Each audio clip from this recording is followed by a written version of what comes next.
Hello everyone, my name is Joshua Weiss or Blue and I am a co-owner of Gravity South.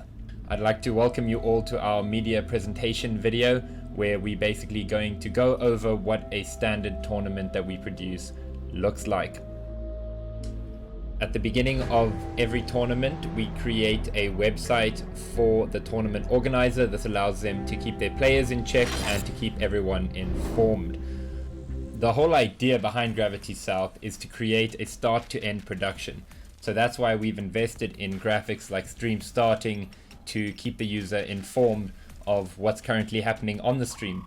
We also run a pre-game show on our big tournaments, which we will show you now, which is just interviews with players, a little host introduction, letting everyone know what's happening. Ladies and gentlemen, welcome to the African Contenders Finals. Now, last week we saw an amazing qualification stages where we saw the likes of Pool A, B, and C going up against each other in an interesting format over 3 days, fighting for a spot in the finals, which will be going down at 5 o'clock today, CEST. But before then, we thought we'd give you guys a little bit of a pre-game show.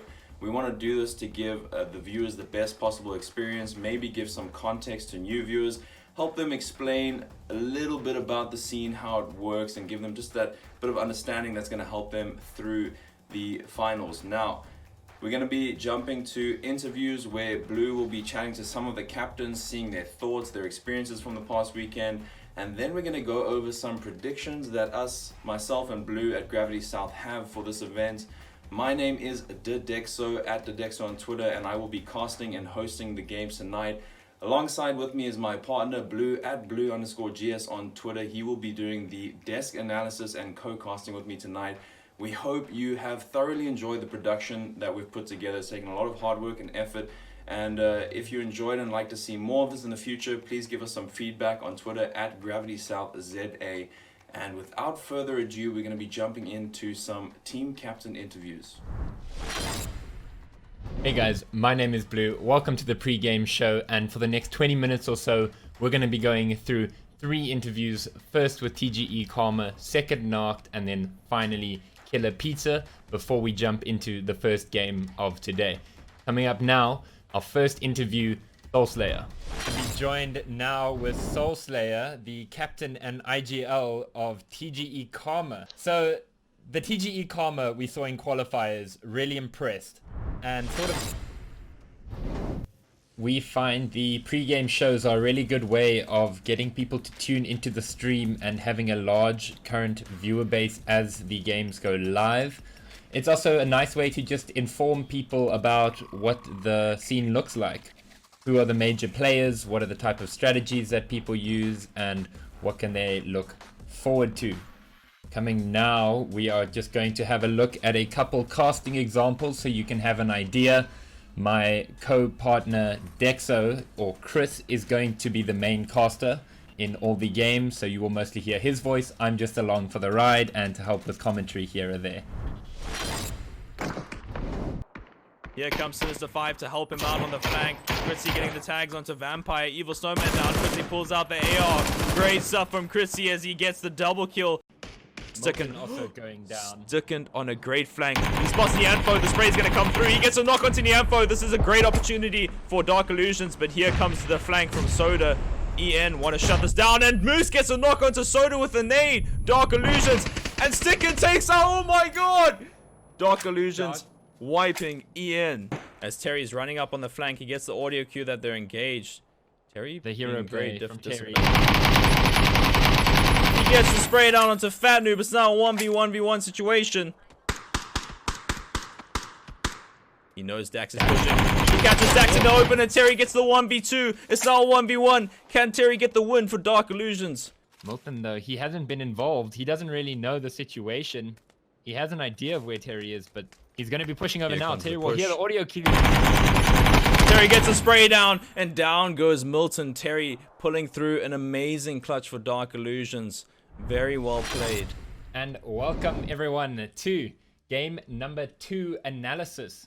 We're just going to be talking a little bit about what happened that game, you know, what made things interesting. Maybe give you a little bit of perspective on the more macro side of PUBG and what makes this game such a great game to play competitively. So, as I mentioned in the previous games, this zone is particularly interesting because of the roads on Miramar. These roads on Miramar divide this map into segments, basically. When we were doing our productions in the beginning, we noticed that there was quite a long gap between games, and for the viewers, this was a very boring experience. So we decided to put me in front of a camera, and at the end of every game, I would do an analysis section where I gave a little bit of in-depth breakdown about what happened in that particular game, and also provide maybe some oversight into how teams play and informing the viewers, but also informing the players, helping them a little bit. It has turned out a great way to increase viewership and is really a staple of Gravity South productions. And managed to take them out. Game then finishes. A good push by BA Warriors, but just it was tricky trying to push into these warehouses here, especially along the north side. This is a very powerful compound to try and crash. With the third partying of Narked as well, made it fairly impossible. And then we had the zone finish. Narked picked up some nice picks. So that is my analysis for game number 2. It is quick, but it's just to give you a bit of, a bit of entertainment in the time we have between games. My name is Blue, and I will see you very shortly in the next game. And that is what a typical run cycle of one of our tournaments looks like. After a tournament like that, we will create a video highlights montage that you are currently seeing that will basically summarize everything, generate a little bit of hype for the next tournament, and give players something to retweet, something to share. Now the whole video is going to play, so if you want to watch that, feel free to. My name has been Joshua Weiss, my partner Chris. This has been our media demonstration video, and I hope you enjoyed it.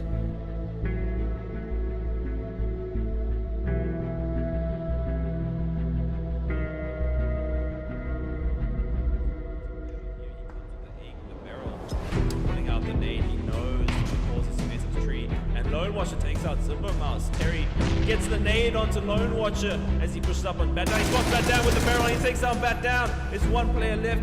And here comes a push from Anubu just in time. Oh my god, Scarface is insane! 1 HP. Big shot from Zyzie onto Dax.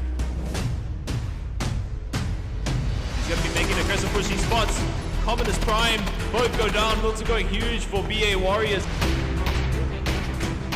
Hero now landing onto Fingaz as they try and make their run down. They use the only fight. Great shot from Modern Heroes taking out Fingaz. They're going to look to get the finish on this to help him out on the flank. Chrissy getting the tags onto Vampire. Evil Snowman down. Chrissy pulls out the AR.